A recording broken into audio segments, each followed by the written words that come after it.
Today's lesson is on approximating square roots. First, we're going to look at our vocabulary. A rational number is a number that can be written as the ratio of two integers. An irrational number cannot be written as the ratio of two integers.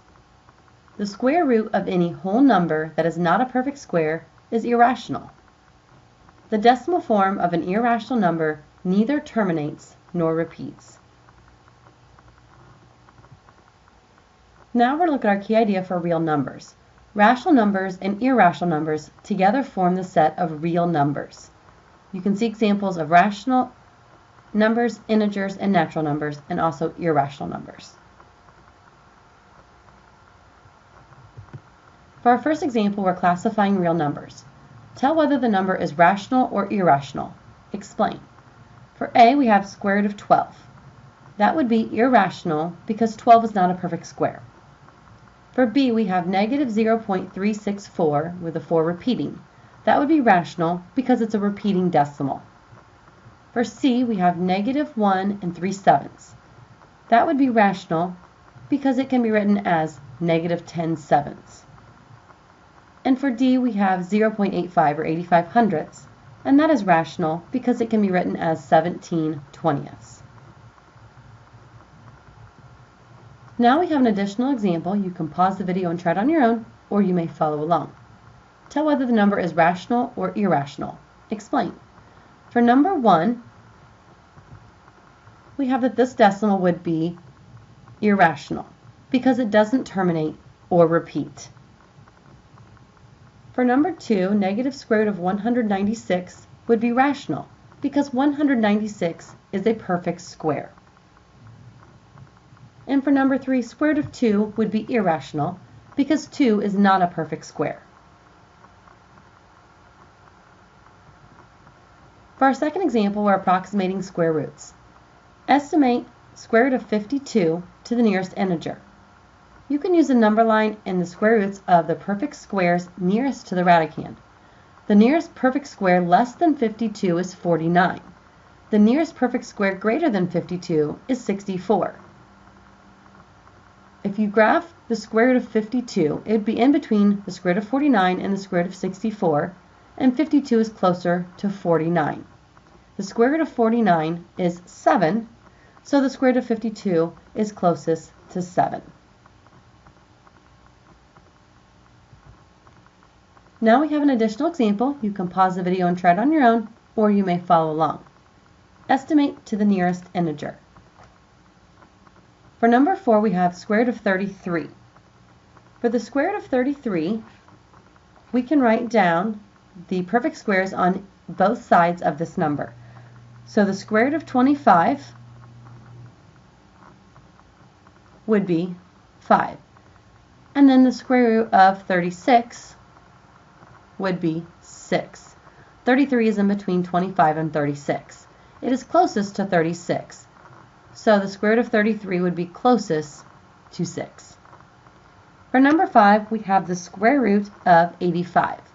The square root of 85 would be in between the square root of 81, which is 9, and the square root of 100, which is 10. 85 is closer to 81 than it is to 100, so the square root of 85 would be closer to 9 than 10.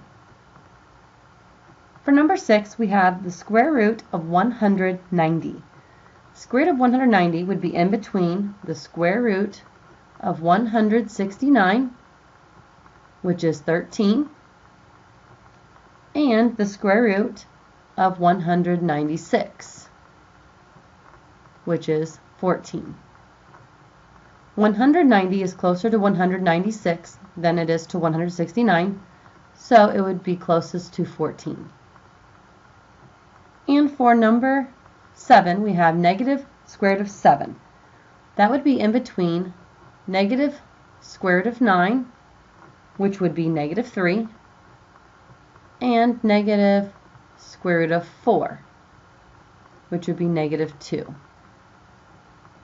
7 is closer to 9 than it is to 4, so it would be closer to negative 3 than it would be to negative 2. For our third example, we're comparing real numbers. For A, which is greater, square root of 5 or 2 3/4? We can graph both of these numbers on a number line and see which one is larger. The square root of 5 would be in between the square root of 4 and the square root of 9, and it's closer to the square root of 4, so it would be closest to 2. 2 3/4 is 2 75/100, and that would be closer to 3 than it would be to 2. So 2 3/4 is greater. For B, which is greater, 0.6 repeating or the square root of 36/100. If we graph both of these numbers, the square root of 36/100 is 0.6 or 6/10. And then we can also graph 0.6 repeating. 0.6 repeating would be in between 6/10 and 7/10. And it would be to the right of 6/10. So 0.6 repeating is greater. Now we have an additional example. You can either pause the video and try it on your own, or you may follow along. Which number is greater? And explain. So we have 4 1/5, and we have the square root of 23.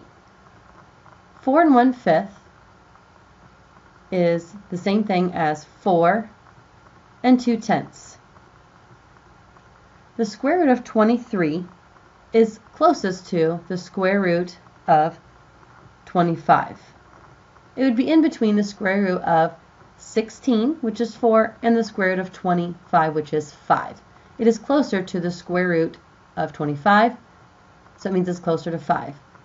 Therefore, the square root of 23 would be larger than 4.2, or 4 1/5. So our answer would be the square root of 23.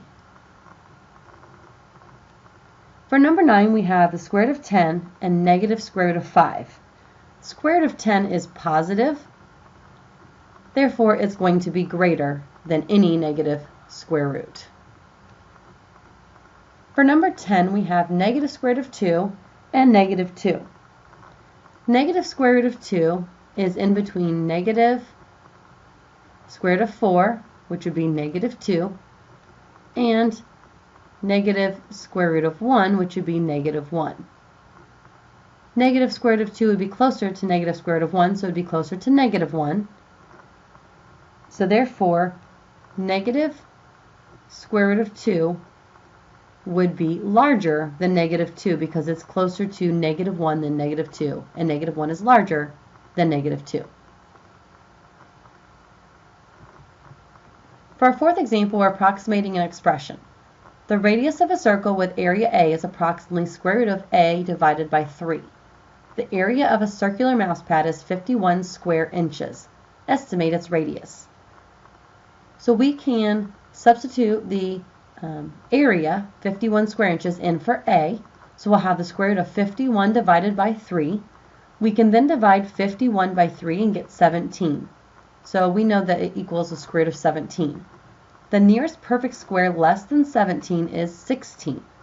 The nearest perfect square greater than 17 is 25. So we know the square root of 17 is in between 4 and 5.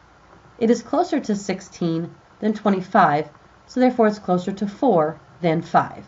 The radius is about 4 inches.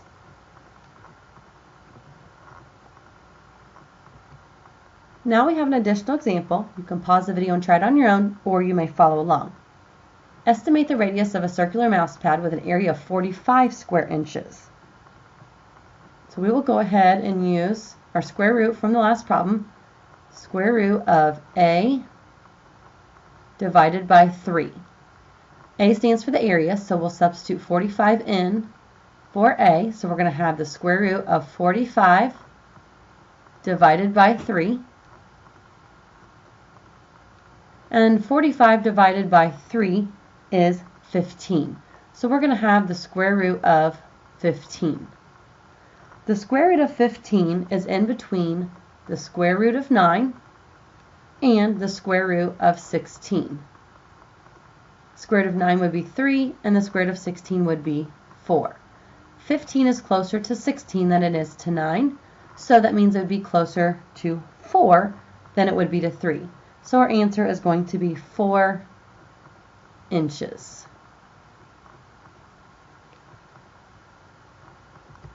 Don't forget to fill out your notes and remember to watch the video again if needed.